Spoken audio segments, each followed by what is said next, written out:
하나님께서 저희들을 향하여 지키라고 명령하신 게 3개 있습니다.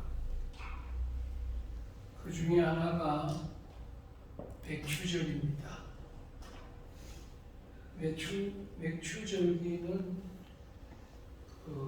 첫 씨앗을 뿌려서 거둔 것을 가지고 하나님께 감사한 절기가 바로 맥추절입니다. 그러니까 이 만물 처음 것은 하나님의 것임을 가르쳐 주신 것입니다. 그리고 이 말씀은 명령문입니다. 그러니까 지켜도 되고 안 지켜도 되는 이 자유문이 아닙니다. 이것은 순종해야 하는 말씀입니다. 그래서 맥추절을 지키라고 그랬습니다. 그 다음에 칠칠절을 지키라고 그랬습니다. 또 6월절을 지키라고도 그랬습니다. 그 다음에 장막절을 지키라고도 그랬습니다. 이 장막절은 저들이 광야에 40년 동안 이 텐트 생활을 했습니다. 장막을 세웠다 거두었다 세웠다 그렇게 40년의 세월을 한 날을 잊지 말라고 하나님께서 장막절을 지키라고 했습니다. 그 다음에 수장절을 지키라고 했습니다. 이 수장절은 지금으로 말하면 추수감사절입니다. 그러니까 열매를 주시는 이에게 감사하는 겁니다.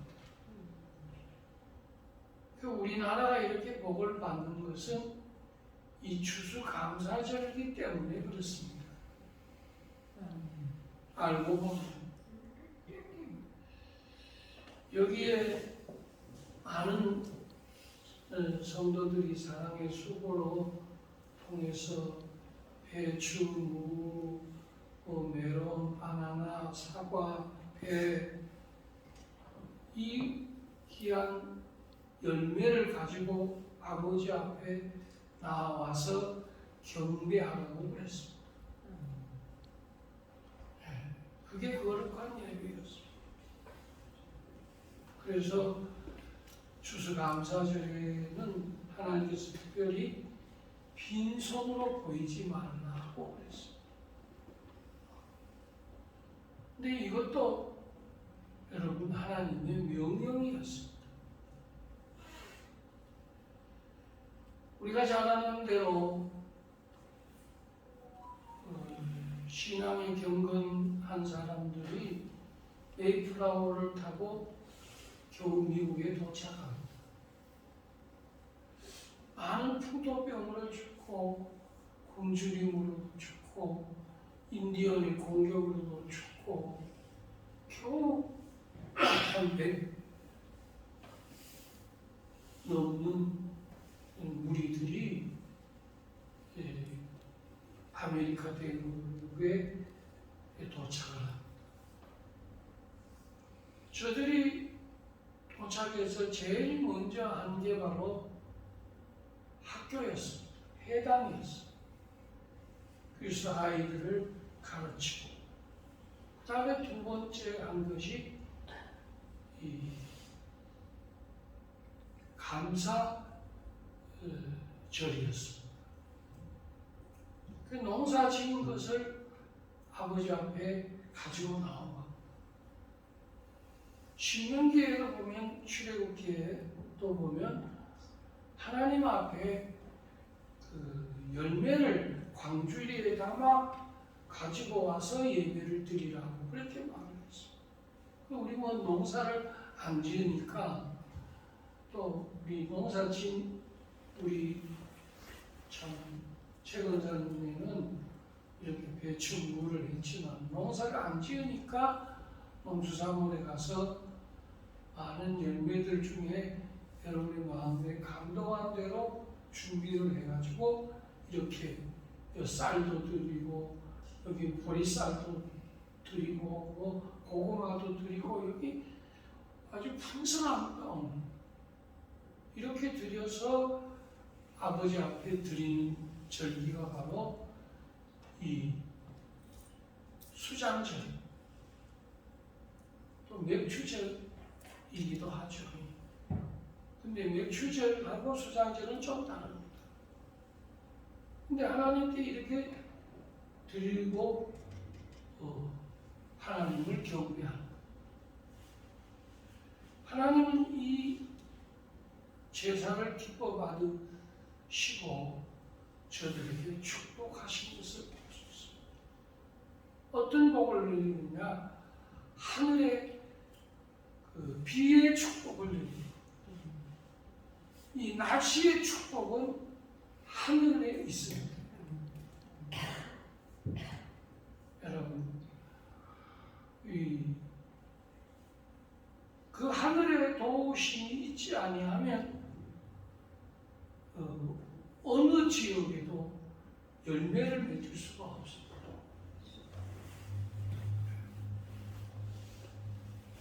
저 베트남 같은 데는 쌀 농사를 사모작을 합니다. 그러니까 심었다가 조금 있으면 또 거두고 조금 있으면 또 거두고 3개월 터울로 그렇게 4번 농사를 지어서 거두는 겁니다. 그러니까 쌀이 넘쳐가죠. 그 날씨 때문입니다. 우리나라는 또 날씨는 굉장히 중요합니다. 여름에 오랜 장마가 왔다든지 폭우가 왔다든지 그러면 모든 농사는 접습니다. 그러다가 폭풍이 지나간다든지 하면 그 피해는 어마어마한 것입니다. 그런데 지금까지 폭풍이 비켜갔다, 지나갔다, 그 기운이 사그러졌다, 이런 얘기는 여러분 많이 들으셨을 거예요.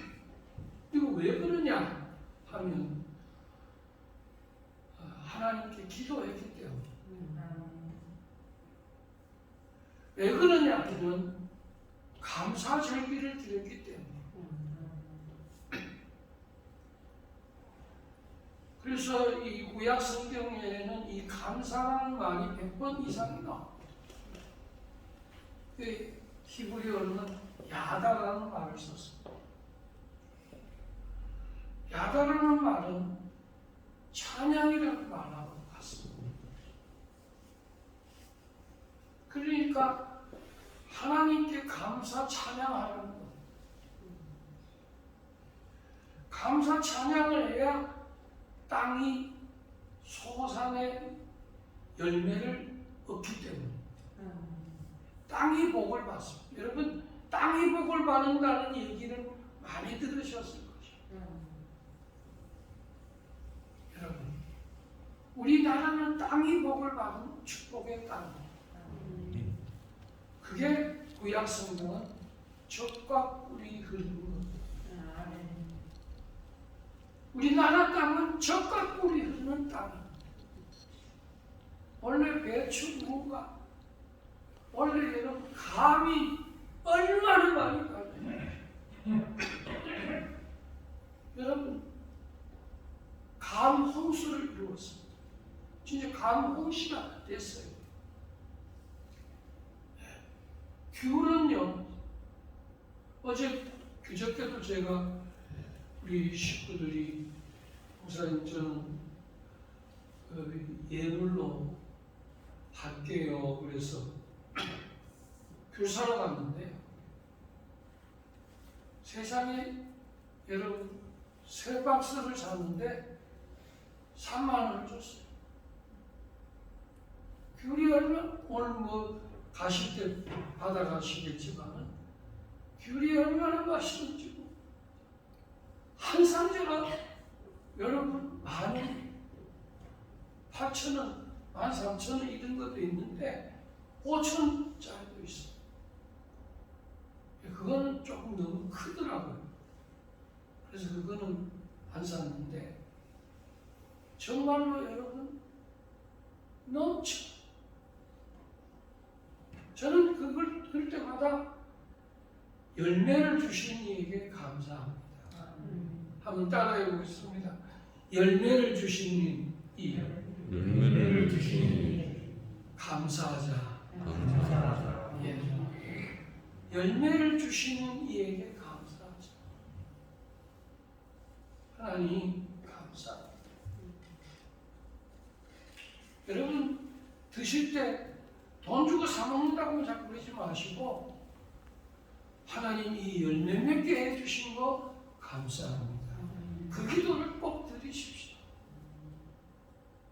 소화 잘 되게 해달라고 또 해야지만은 몸이 튼튼하고 건강하기를 위해서도 기도해야 되지만은 열매를 주신 하나님께 감사합니다.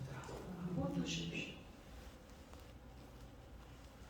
또 이 신약 성경에는 유카리스마라고 하는 말을 썼습니다. 그 감사인데 즐거워하라는 뜻입니다. 여러분 사람이 감사할 때 즐거운 거 아닙니까? 불평할 때는 짜증나죠. 원망할 때는 신경질 나죠. 그러나 감사할 때 사람이 즐거운 거예요. 그래서 이 감사하는 말을 100번 이상 내 성경에 기록해 놨습니다. 오늘 성경에 우리 예수님께서 수많은 사람들을 고쳤습니다. 근데 그 중에 오늘 어떤 병을 고쳤느냐 하면 이 나병 환자를 고쳐주셨습니다. 흰생병이라고도 그러고 옛날에는 문둥병이라고 그랬습니다.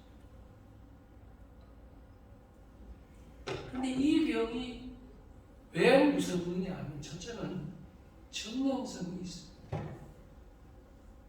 누가 하나 병이 걸리면 가족들이 다 걸려버려요. 그리고 요새 이 코로나19도 보니까 거의 다가 가족들의 연례 행사입니다. 피할 수가 없어요. 그리고 이렇게 같이 걸려야 나중에 와도 또 같이 안 걸린대요.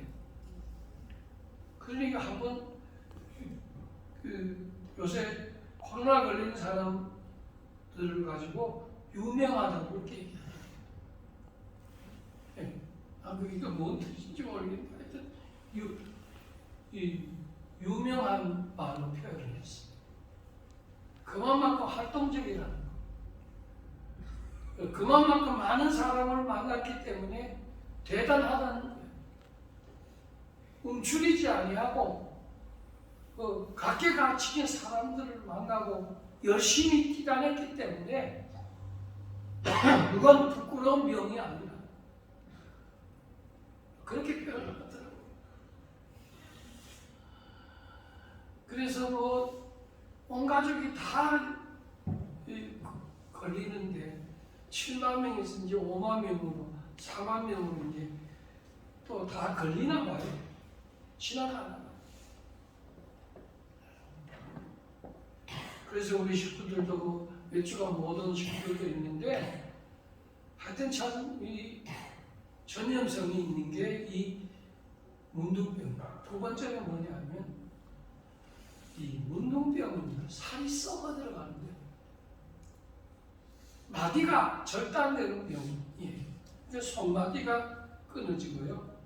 그 다음에 코마디가 끊어집니다. 코가 없어지는 거예요. 그러니까 얼마나 참혹한 병인지 모릅니다. 그래서 그때 당시는 이 나병 환자들이 여러분 저주받은 병으로 그렇게 구약시대 때는 알려졌습니다.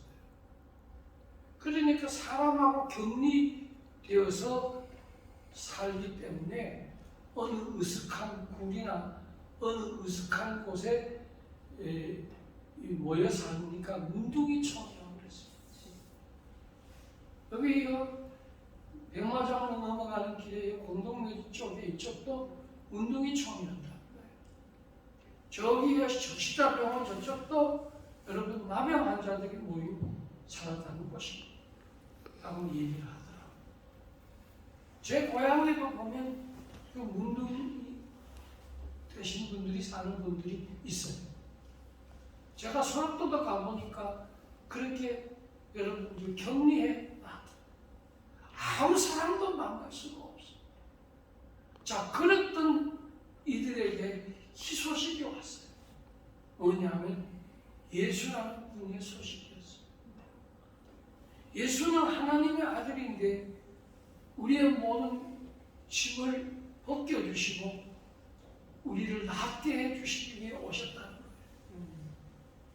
그 소식을 들은 이 운동이들 중에 10명이 저들이 지금 예수가 예루살렘과 갈릴리 사이에 지나간다는 소식을 듣고 저들이 지금 달려왔는데 가까이 오지는 못했습니다. 그때 당시 이 운동병자들은 사람들이 지나다니는 곳에 같이 지나다닐 수가 없고 또 혹시라도 자기들이 길을 갈 때는 소리를 지르고 걸어다녔답니다. 뭐냐면 나는 불결한 병이 있는 자입니다 하고 소리를 질러야 사람들이 그들을 가까이 하지 않는다. 그렇지 않으면 돌에 맞아 죽는데 그래서 자기들은 저주받은 병입니다. 죄의 병입니다. 불결한 병입니다.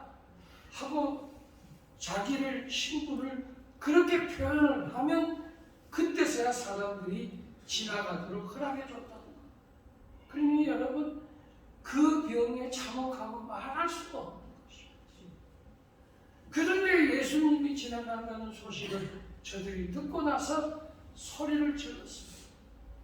뭐라고 했느냐 하면 소리를 높여 이르되 예수 선생님이여 우리를 불쌍히 여기소서. 나를 긍휼히 여기소서. 나를 불쌍히 여겨달라고 그렇게 소리를 지르니까 예수께서 보시고 이르시되 가서 제사장들에게 너희 몸을 보이라 그랬습니다. 그런데 그 말을 듣고 그 나병 환자의 모습으로 걸어가다가 가는 길에 어떤 역사가 일어나느냐 깨끗함을 받는 축복을 받게 되었습니다. 여러분 항상 성경에는 거기다가 가는 길의 역사가 있습니다. 오늘 예배 마치고 가는 길에 은혜가 임하기를 바랍니다. 가는 길에도 축복이 임하기를 바랍니다. 저들이 왔다가 가는 길에 하나님이 축복하셔서 저들의 모든 몸을 깨끗하게 했습니다. 그 깨끗하게 한 몸을 검사를 받아야 되는데 그때 검사를 한 분이 바로 누구냐? 제사장이었습니다. 제사장이 이 자는 깨끗하다고 판결을 내려야만이 그는 여러분 활동할 수가 있는 거죠. 그래서 저들이 득달같이 제사장에게로 먼저 달려갔고 근데 오늘 그 중에서 한 사람이 이 사람은 예수님께 달려왔다. 자, 우리 여기서 우리가 깨달아야 할 귀한 진리가 있습니다. 여러분, 사람에게 그 먼저냐 하나님께 먼저냐 하는 것을 배우셔야 돼요. 여러분은 어떤 분류에 속하십니까? 사람이 우선입니까? 하나님이 우선입니까? 먼저 그의 나라와 의를 구하는 게 우선입니까? 내 잘 먹고 잘 사는 게 우선입니까? 여러분은 어떤 것을 택하게 되십니까? 하나님은 두 번째고 내가 첫 번째입니까? 아니면 하나님이 첫 번째고 내가 두 번째입니까? 요 순서가 진짜 여러분 영생과 천국과 축복과 영광을 좌우하는 것이 중요한 질문입니다. 그런데 예수님이 묻습니다. 아홉은 어디 갔느냐? 이 한 사람은 하나님께 영광을 돌리고 예수님이 발 앞에 와서 감사했는데 나머지 아홉은 어디 있느냐? 예수님은 10명을 다 찾으신 것입니다. 그 감사절을 예수님은 찾으신 것입니다. 오늘도 이 예배 중에 아버지는 오늘 하나님께 영광 돌리며 감사하며 하나님 제일 중심으로 삼는 자를 하나님은 찾으신 것입니다. 나머지는 어디? 내가 너에게 10개를 다 줬는데 한 개도 안 가지고 오니 그 한 개는 내 거라고 하자. 그러면 나머지 9은 여러분 누구 것입니까? 아버지가 오늘 그걸 부르시는 것입니다. 내 거도 내 거고 네 거도 내 거고 다 내 거고 겨우 남은 거 지시되게 하나 남은 거 그거는 아버지 거고 자식도 내 거고 다 내 거고 그쪽 가서 이렇게 한 거 그거 겨우 그거는 하나님의 거고 여러분 여기에 귀한 진리